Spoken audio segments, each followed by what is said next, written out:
कृष्ण गोविंद हरे मुरारी, हे नाथ नारायण वासुदेव। श्री कृष्ण गोविंद हरे मुरारी, हे नाथ नारायण वासुदेव। हे नाथ नारायण वासुदेव, हे नाथ नारायण वासुदेव, हे नाथ नारायण वासुदेव, हे नाथ नारायण वासुदेव। श्री कृष्ण गोविंद हरे मुरारी, हे नाथ नारायण वासुदेव। हरे राम राम राम हरे हरे, हरे कृष्ण कृष्ण कृष्ण हरे हरे, हरे राम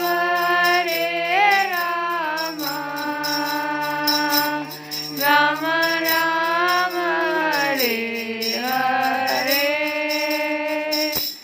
हरे कृष्ण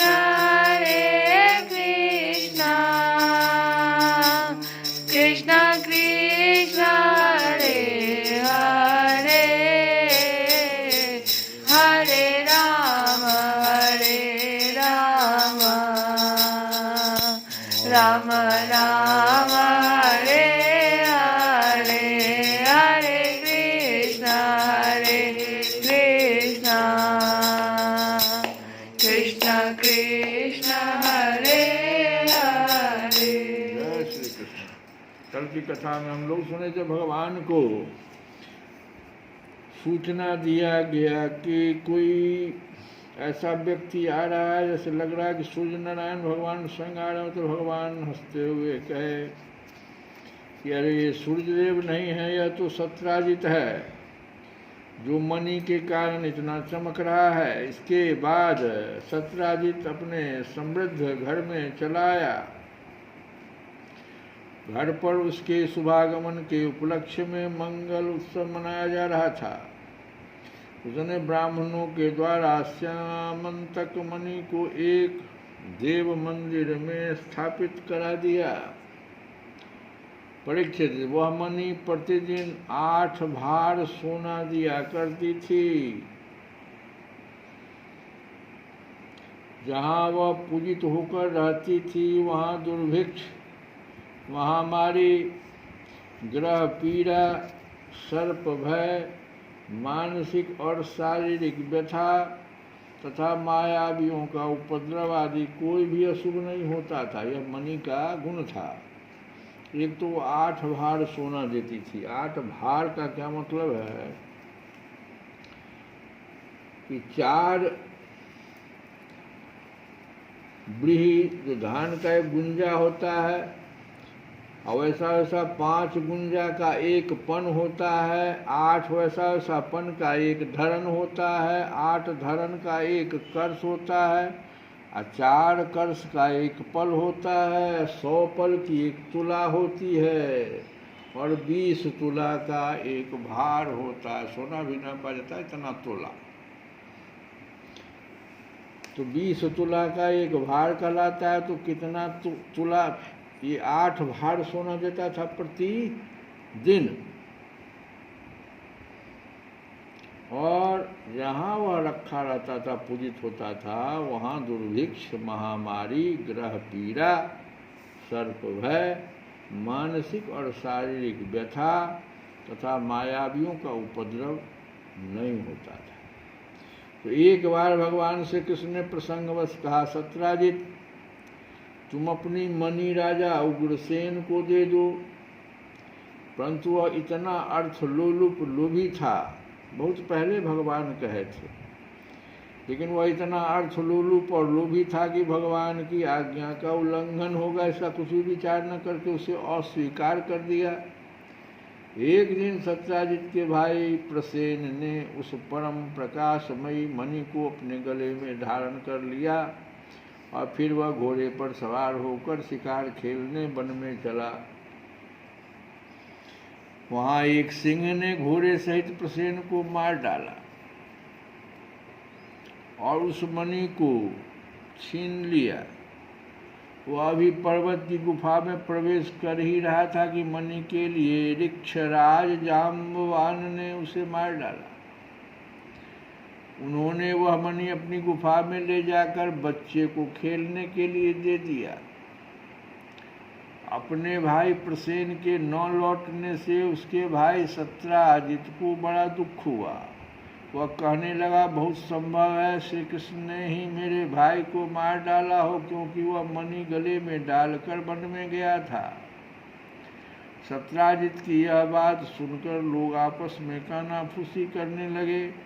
जब भगवान श्री कृष्ण ने सुना कि यह कलंक का टीका मेरे ही सिर लगाया गया है, तब वो इसे धो बहाने के उद्देश्य से नगर के कुछ सभ्य पुरुषों को साथ लेकर प्रसेन को ढूंढने के लिए वन में गए। वहां खोजते खोजते लोगों ने देखा कि घोर जंगल में सिंह ने प्रसेन और उसके घोड़े को मार डाला है। जब वे लोग सिंह के पैरों का चिन्ह देखते हुए आगे बढ़े, तब उन लोगों ने यह भी देखा कि पर्वत पर एक रीछ ने सिंह को भी मार डाला है। भगवान श्री कृष्ण ने सब लोगों को बाहर ही बिठा दिया और अकेले ही घोर अंधकार से भरी हुई ऋक्षराज की भयंकर गुफा में प्रवेश किया। भगवान ने वहां जाकर देखा कि श्रेष्ठ मणि स्यमंतक को बच्चों का खिलौना बना दिया गया है। वे उसे हर लेने की इच्छा से बच्चे के पास जा खड़े हुए। उस गुफा में एक अपरिचित मनुष्य को देखकर बच्चे की धाय भयभीत की भांति चिल्ला उठी। धाय माने बच्चे की देखभाल करने वाली। तो उसकी चिल्लाहट सुनकर परम बली ऋक्षराज जाम्बवान क्रोधित होकर वहां दौड़े आए। परीक्षित, जाम्बवान उस समय कुपित हो रहे थे। उन्हें भगवान की महिमा, उनके प्रभाव का पता न चला। उन्होंने उन्हें एक साधारण मनुष्य समझ लिया और वे अपने स्वामी भगवान श्री कृष्ण से युद्ध करने लगे। जिस प्रकार मांस के लिए दो बाज आपस में लड़ते हैं, वैसे ही विजयाभिलाषी भगवान श्री कृष्ण और जाम्बवान आपस में घमासान युद्ध करने लगे। पहले तो उन्होंने अस्त्र शस्त्रों का प्रहार किया, फिर शिलाओं का, तत्पश्चात वे वृक्ष उखाड़ कर एक दूसरे पर फेंकने लगे। अंत में उनमें बाहुयुद्ध होने लगा।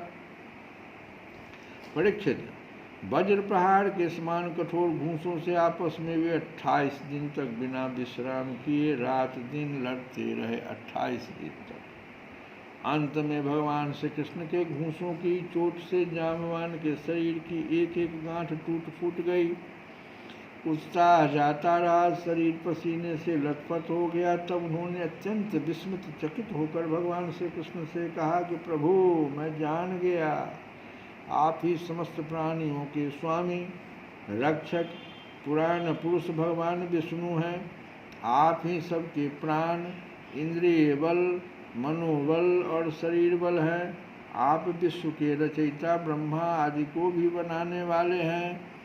बनाए हुए पदार्थों में भी सत्ता रूप से आप ही विराजमान हैं। काल के जितने भी अवयव हैं, उनके नियामक परम काल आप ही हैं और शरीर भेद से छिन्न भिन्न प्रतीयमान अंतरात्माओं के परमात्मा भी आप ही हैं। प्रभु, मुझे स्मरण है, आपने अपने नेत्रों में तनिक सा क्रोध का भाव लेकर तिरछी दृष्टि से समुद्र की ओर देखा था।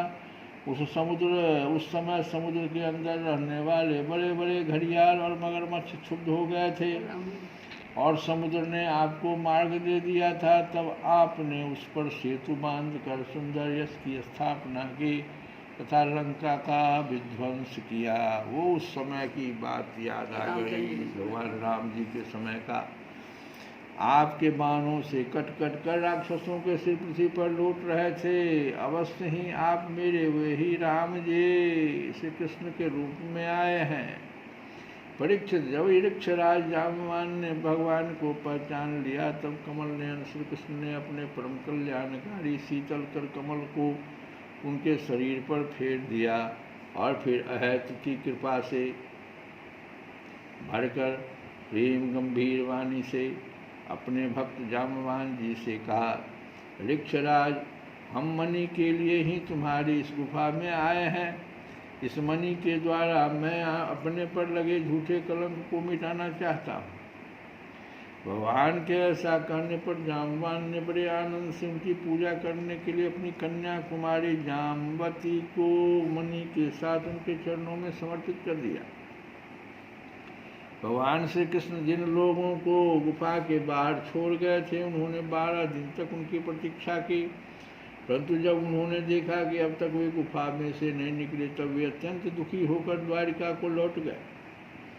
वहाँ जब माता देवकी, रुक्मिणी, वसुदेव जी था, अन्य संबंधियों और कुटुंबियों को यह मालूम हुआ कि श्री कृष्ण गुफा में से नहीं निकले, तब उन्हें बड़ा शोक हुआ।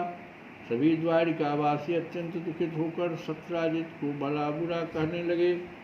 भगवान श्री कृष्ण की प्राप्ति के लिए महामाया दुर्गा देवी की शरण में गए, उनकी उपासना करने लगे।